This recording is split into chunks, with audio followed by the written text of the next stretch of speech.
Hello, what's up, everybody? Welcome back to my channel, a channel you've been waiting for. My name is Madina Sonani as the host, the one who will accompany you in the next few minutes. Shall I compare it to a summer's day? Nah, to art more lovely and more temperate.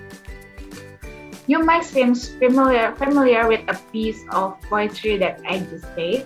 Yes, that's from William Shakespeare's poem Sonnet 18. Who knew and was good at delivering a compliment?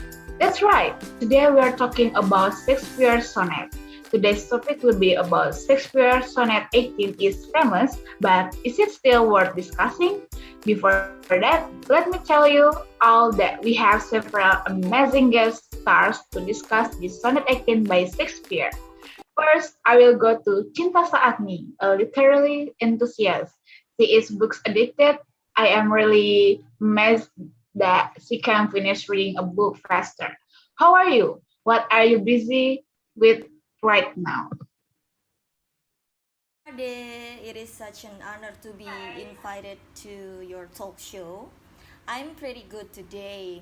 If you're asking me what are you busy right now, I'm not busy actually. I'm just writing some review in my blog about the new book from Rupi Kaur. And how about you?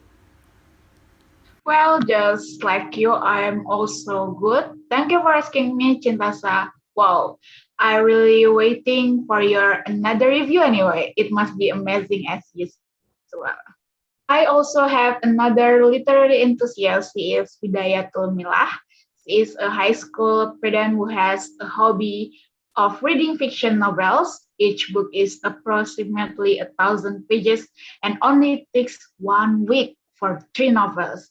And she also has a part-time job as a storyteller at International Elementary School and an editor at a book publishing company.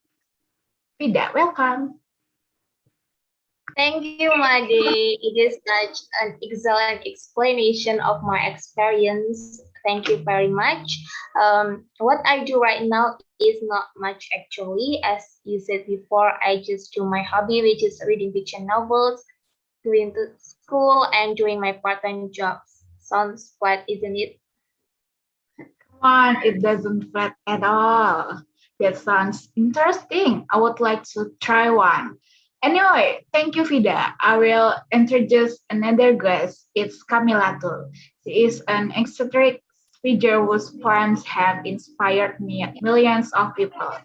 Kala, one of the most circulated magazines in the world, has included her in Kala, 100 the most influential persons of the century.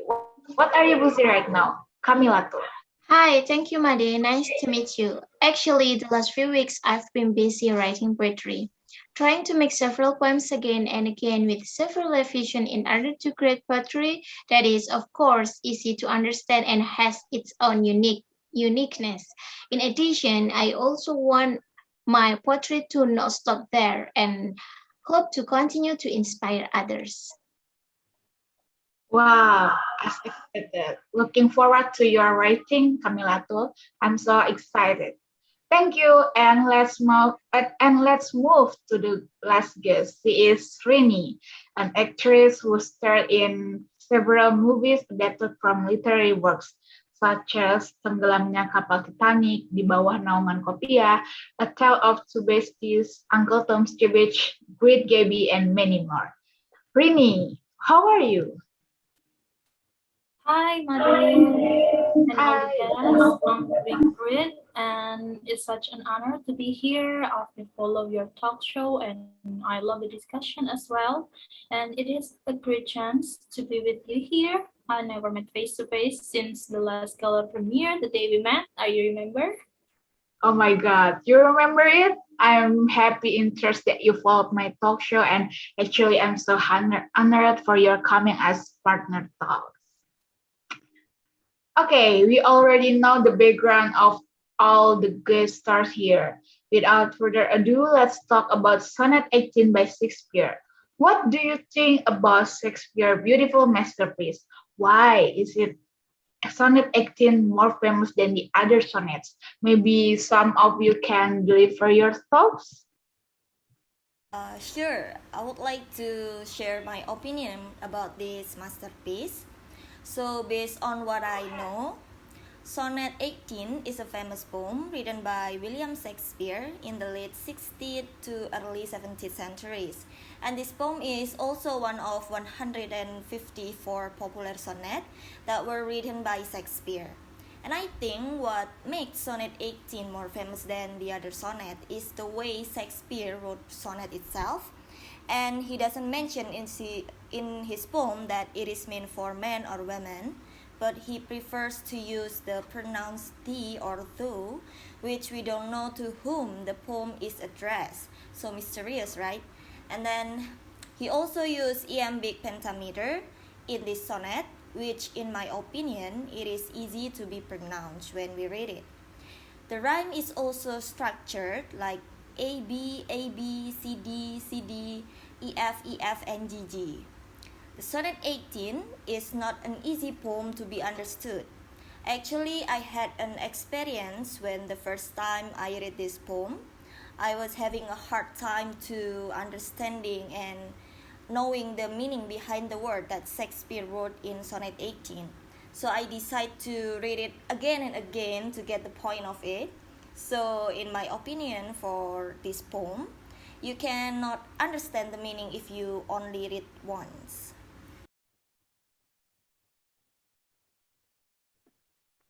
Okay, maybe another would like to share your opinion. Maybe Rini.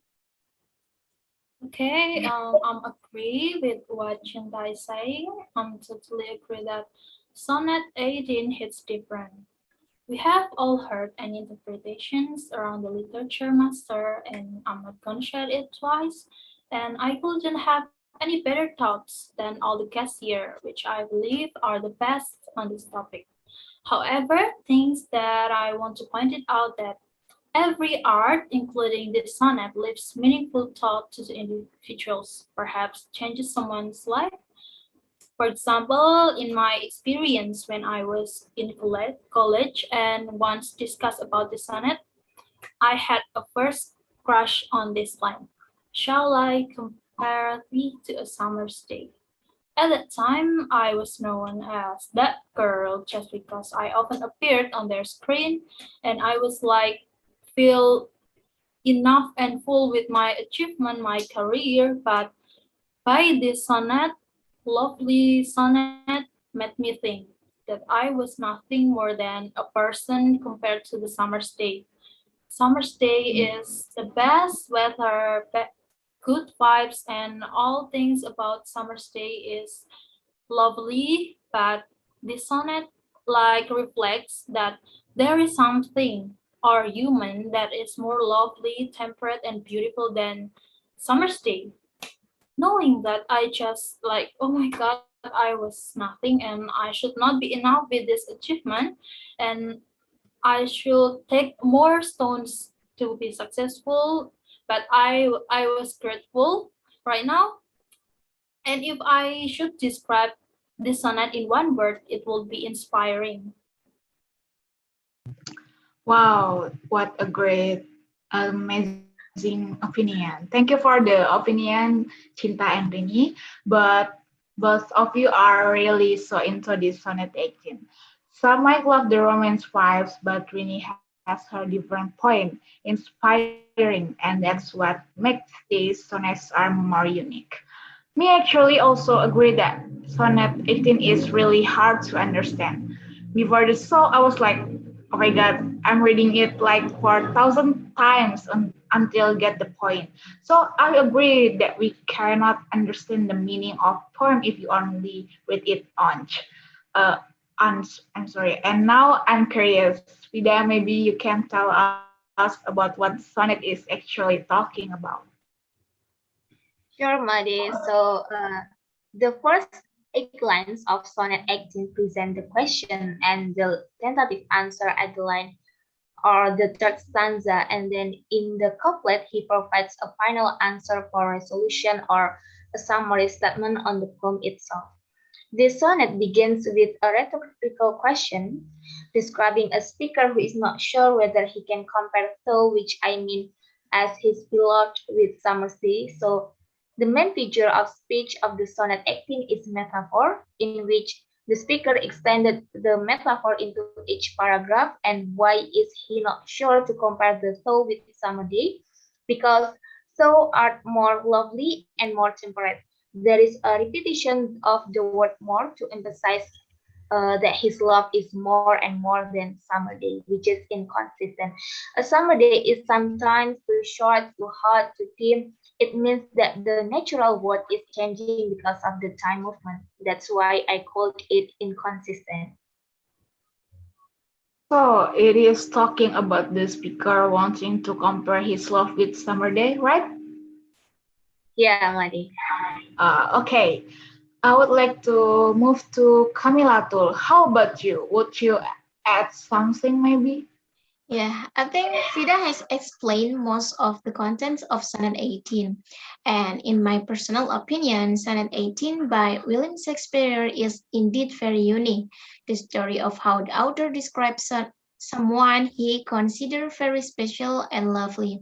Phrases and figures of speech that are very beautiful are really able to describe the human figure who is very beautiful or handsome. Therefore, Sonnet 18 is still very suitable or it is still worth for discussion because in addition to the beautiful meaning of the poem, Sonnet 18 also uses beautiful language style and is good for learning languages, especially in writing poetry. And Actually, as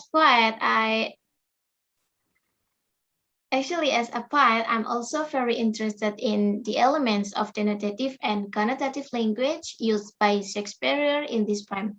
As we know, in short language,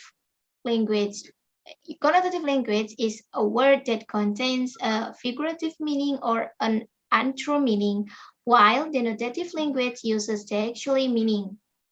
I think we can understand denotative language well because it's not too difficult to understand. Therefore, I will give one example of connotative language in this poem. Uh, Actually, in the third stanza, in this stanza shows that the beauty of a person in the poem is not like a temporary summer, but the beauty of that person is timeless and separated by death. This is illustrated by the word grows, which means beauty will last forever. Yeah, I think, well, that's broadly the description of connotative language for me. Well, that's such a great talks from Vida and Kamilatul. Thank you for both of you.